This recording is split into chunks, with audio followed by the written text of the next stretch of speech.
suami saya nggak bersalah. Iya.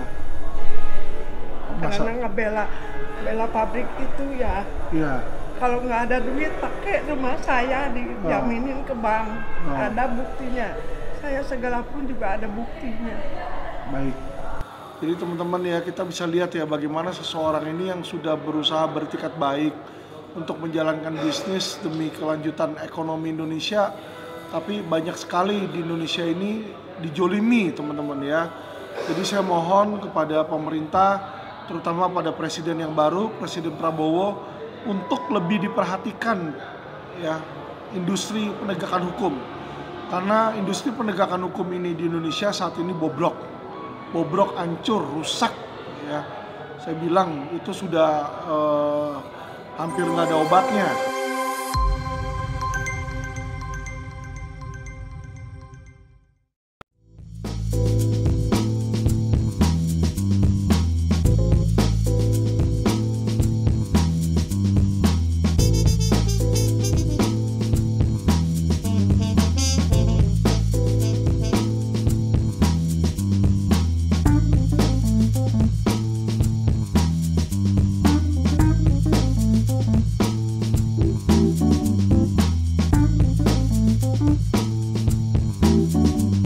Halo teman-teman, kembali dengan saya Alvin Lim di Quotient TV. Teman-teman, hari ini saya sedang berada di Lampung atas permintaan dari masyarakat Lampung, teman-teman ya.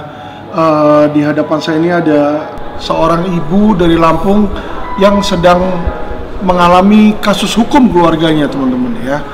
Jadi keluarganya ini sudah mengalami kasus hukum berapa lama, Bu?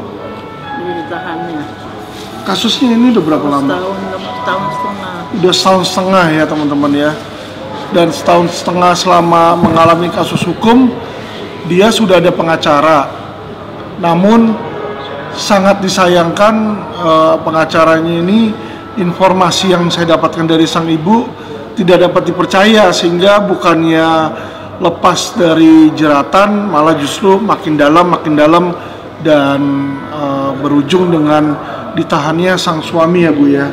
Ibu bisa tolong diceritakan secara singkat Bu, kasusnya mengenai apa? Iya, kan waktu itu disuruh suami saya ngejual genset, tapi bukan untuk kita, untuk bayar-bayar hutang karena ditagih sama yang bawa genset.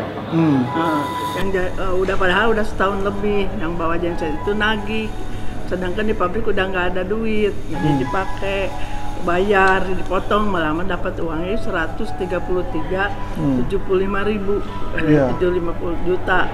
Terus itu dibayar hutang pabrik gitu.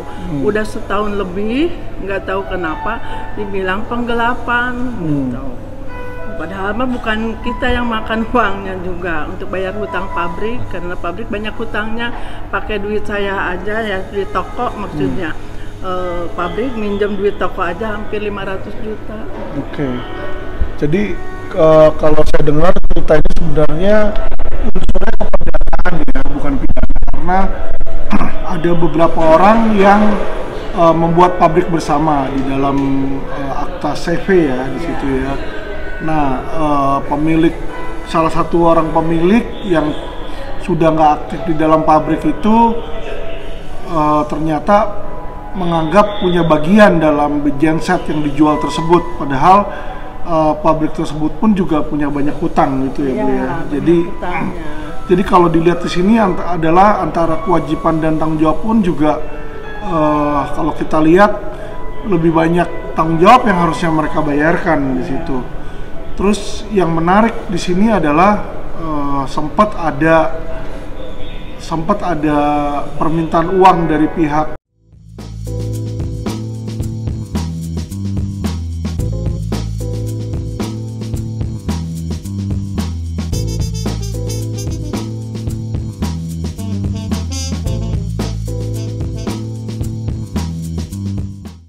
pelapor ya Bu ya. Ya, karena katanya gini, mau damai katanya.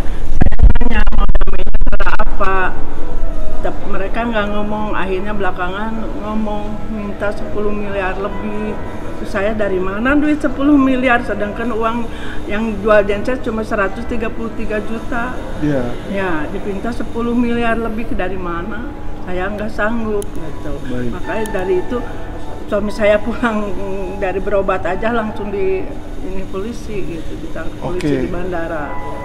Baik, jadi tadi teman-teman udah denger ya di situ ya bahwa penegakan hukum zaman sekarang ini banyak sekali mafia hukumnya ya, baik itu berupa oknum aparat ya, atau apakah itu oknum polisi atau oknum aparat penegak hukum lainnya.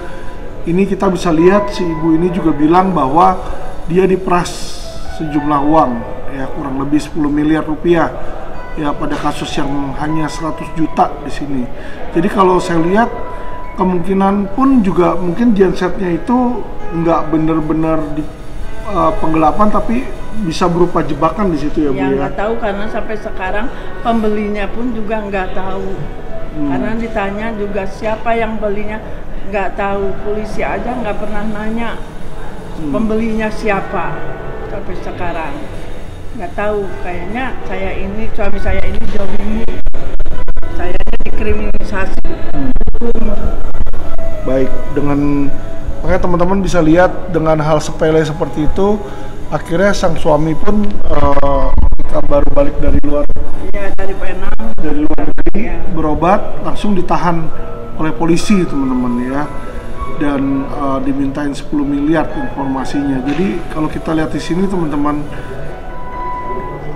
repotnya dan bobroknya penegakan hukum di Indonesia ini masih aja terjadi dan terulang kembali di sini teman-teman ya. Jadi saya mohon pada segenap aparat penegak hukum di Lampung ya, nantinya yang menyidangkan terutama pada majelis hakim Pengadilan Negeri Lampung untuk bisa mengadili dengan seadil-adilnya. Jangan sampai diadili seseorang itu merupakan faktor dari pemerasan atau keinginan seseorang itu untuk menjolimi orang lain. Itu tidak baik teman-teman ya. Jadi saya rasa kita semua bisa berpartisipasi untuk membuat Indonesia ini menjadi negara yang lebih baik gitu loh. Jangan sampai kita ini ikut-ikutan dengan oknum-oknum yang ada. Dan saya yakin dengan bergantinya lawyer dari lawyer yang Ibu pakai sebelumnya dengan LQ, ada perubahan ya Bu ya? Banyak sekali, sangat menolong. Baik, kira-kira yang Ibu harapkan dari aparat penegak hukum ini apa Bu terhadap suami Ibu? Saya minta suami kami adil-adilnya, minta bebas karena perasaan suami saya nggak bersalah. Iya. Karena ngebela pabrik itu ya. Iya. Kalau nggak ada duit pakai rumah saya dijaminin ke bank. Ada buktinya. Saya segala pun juga ada buktinya. Baik.